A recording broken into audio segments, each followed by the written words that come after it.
I guess we can talk about gripping. Yes. So C-clamp, obviously. You use that in real steel for holding the recoil, I would say right? this is more like thumb over bore. So C-clamp, you actually remove your support hand further up like to this. where it's like this. So this is because the high bore. it makes a C, right? So this is what we're doing is more thumb over bore. So where our thumb is here. Yeah. It helps with indexing. Some people like to put it off on the side here, depending on what I'm doing. Interesting. You know, depending on where my accessory setups are. Yep. My thumb would be at a different position. Right. But my arm is always outstretched. We're not doing the grandfather, the granddaddy. Right. Well, some do, right? So sometimes if I have to run a switch off the side, then I would run my thumb this way. It does help with great indexing because your thumb kind of points where you need to go, right? So a lot of times when you're kind of reaction shooting, you're cutting the corner, you're getting in. You don't have, you're cutting it before you even see where your red dot is. Your thumb is going to guide you to your target. So you're coming off and you're shooting them, right? It was very interesting when I was watching Ronin. Like, I used to do martial arts. So, like, you're punching out like this, like you're doing a jab when you're presenting your weapon. Yes. Now, in real steel shooting, I guess it's for recoil control and target acquisition. Do you think any of that has value in Airsoft? I think it absolutely does have a lot of value in Airsoft because, again, because there's no recoil, going back to what I said, we need to provide a really stable shooting platform to get the most out of it. A little bit of body movement is going to throw your BB off, right? I'm not saying with real guns you have a little bit of leeway, but with real guns you're so mindful of the recoil, you're actually so prepared to lean into it, right? To have a strong grip and a positive punch when you're presenting your weapon. Here in Airsoft, you have every opportunity to be sloppy and to be lazy because there's it's just easy, right? You're not really gonna die, right? It's got no recoil, and it's a game at the end of the day, right? Again, it goes back to how you want to enjoy the game. So with me, I always make sure I present it well. When I drive out, it's always, you know, with some force, and it just feels positive when I push this thing out, and I think that's beneficial for Airsoft because especially if you're using a pistol, this is run out, you got to present your pistol. If you got sloppy hand, you just fling it out, you're just throwing your BB every which way. And then it's only one shot, you're out, right? Yes. So you want to be able to punch out with some force, and again, you're not dealing with some crazy recoil mitigation, but what you do want to do is provide it with a stable shooting platform where you can consistently tap that same hole over and over and over again, right? Now, that being said, specifically for Japanese Airsoft, I noticed that a lot of players kind of throw those techniques out the window for something more efficient. So you'll see a lot of people gripping like this. Right. So like they really just want boom, just like this, boom, like this. One of the things that Philip does is he will put the stock, and we can transition to shoulder stocking. Instead of this, he'll put it on here, look through like this, and really just close off his profile. Like you would never probably do this in real steel, like no shoulder in the stock, just kind of taking advantage of no recoil. Right. Even with pistols, the standard position is not this, it's this. Most people are shooting like this. They have the dot in their face. They know that they're not going to get hit. Very John Wick. Yeah, it's very just center axis relock. Yeah, so like, what do you think about that? This is a thing. I mean, center axis relock is a thing. Not my thing. I mean, I've never been good at it, but it is a thing. Also, I mean, gripping your gun like this is not real. That's Really? such an oxymoron. Yeah. But you see, so for example, if I'm wanting to go and take a long shot, you'll see me grip this thing like this. Really? And I'll ride this thing right into my shoulder, and I hold it with the magazine into my arm like this, and I'll grip it like this. This just provides me with a way more stable profile, right? And sometimes when I'm shooting, say, a 308, right, with some of my buddies, or when I'm at shot, and I'm on the bench with the bag, I'll lean there with my arm like this as a stabilizer. As a stabilizer right here. If I don't have like a bag and I need to kind of lean in, pull the trigger, take my thumb off like over there, and then I'll just shoot like this. You completely adapt it. Right? Yeah. So again, it's about, for real steel, shooting like that is like, how do I minimize movement on my body? Would then, because I'm shooting long range, would then translate to not screwing with my bullet's trajectory going down range, my projectile's trajectory going down range. In Airsoft, it's the same thing. Now, I don't do this. I don't know how to do this. It's also because how I have my accessories set up, right? So when I'm not on my light, my thumb is out here. When I'm on my light, my thumb just rides back this way, right? So for me, it's a very simple transition forward, backwards. So nothing against those guys. Again, if you're playing Airsoft with the mentality of, I'm gonna come out here and I'm gonna dominate. And I'm gonna go have fun, and I'm like an MLG, you know? MLG gamer, I'm here, you know, Call of Duty in real life. Dude, do whatever you want. Do what you want, man. Like whatever makes you happy. Like there's no real right or wrong way at the end of the day, right? But if you do want to take it to the very serious level, if you want to use this as a faux training platform, that's when your mentality got to change a little bit, right? Speaking of which, shouldering the stock. Yes. Personally, when I play Airsoft, I try to do this. Yes. But most of the time, because of face gear and everything, and maybe you don't have a riser, I end up kind of just doing this half the time. And I rise the stock, and I think this is called short stocking, and you can still kind of get it. And you see a lot of players that don't even bother. They'll do this. You could even put it on your cheek like this. Do this. What do you personally do? Do you go for the full mil sim? Yeah, so I go right in the pocket of the shoulder here. Like you see it right here. Yeah. Because again, it just goes to the fact that I have a riser. I pocket it right in my shoulder. Oh, so you don't even need to. Yeah. So I pocket this right in my shoulder, hold here, and then I just now, instead of a cheek in the cheek weld, I just get the lower portion of my chin, right? So I'm here, this gun, and I just raise the gun up with the rest of my arm, and it's right there. So I'm like, I'm getting this right into my shoulder, and I'm leaning forwards a little bit. Now with an SMG, it's a little harder to demo, but like with an AR, it's easier. Actually, you want to take that long boy PX. You mean this guy? Yeah. So like, I just like to adjust mine kind of right into my elbow here. So like right about here.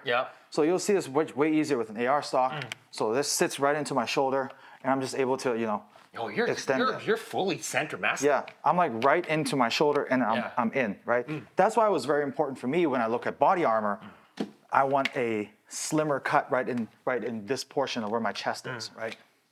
Yeah, vertical straps. That's why I want vertical straps. For me, it's like, I feel like whenever I'm shouldering my stock, it's like, I gotta respect this thing. Like, I kind of like, I don't want to, I don't know, for me, it's weird. I feel like if I'm doing this and I'm cheesing, I feel like I'm not respecting the rifle. So it's like, I'm not gonna go full in like this, but sometimes I'll just like do this. Like, I wanna have at least some form in there. Some contact. Yeah, something. Like, I don't wanna be like this. Cause like for me personally, it's like, yo, like I'm disrespecting the rifle. It's like, at least treat it with some dignity. I don't know if that's probably just me, but. No, it makes sense. I get it. Like for me, the highest I'll go when I'm riding, let's say, you know, a play carrier, right? I'll let it ride a little high up, but it's still, at the end of the day, it still sits in the pocket of my shoulder and my chest. So it'll come up to about here. So when I roll it up, it'll go up right up to the top of my shoulder blade here.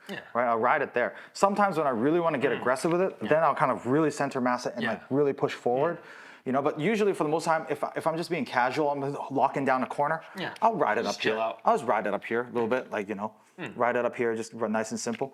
Again, it goes back to whatever works the best for you. Again, it's Airsoft, right? So we have to be able to differentiate the two. How you want to enjoy it is how you want to enjoy it. I also like to try to use this as a platform for me to kind of, I don't want to say train for real steel, but to be able to just kind of get my body mechanics there. So when I go shoot back in America, it's consistent. 3 rounds before it's back to normal, right? That's good. Yeah. Let's talk about room clearing. Okay. So survival game, solo game, one life game modes. Yes. And one of the very first things you learn, even from speed QB guys, whatever, is how to pie a corner. Yes. How to really clear it, how to lead with your eyes, how to do a little head peek, whatever, and just making sure you're clearing every corner. Now, I don't know, maybe your experience with other countries you've played, is that something, obviously in real steel, yes, you want to do room clearing because that's your life on the line. Yes. Do you feel like, is that necessary in Airsoft, or should I just like pre-fire it? I don't even care. So, who cares? Blah, blah, blah. Pre-firing, let's talk about this one first. So some fields allow it, some fields don't. If the fields allow it and you don't do it, you may be putting yourself at a disadvantage, right? So it's up to you. If your field allow it, it's up to you. If your field doesn't allow it, then it really doesn't matter. You shouldn't be doing it in the first place. Don't be that guy, okay? Just please. But then again, the whole kind of peaking thing, it's you see it other places in the world. Yeah. But it's only super prevalent here. Really? Yeah. Like everybody does it here. Yeah, it's just like. But then when I go overseas and I see like the 3 players that do it, I'm like, oh my goodness, they're so Japanese.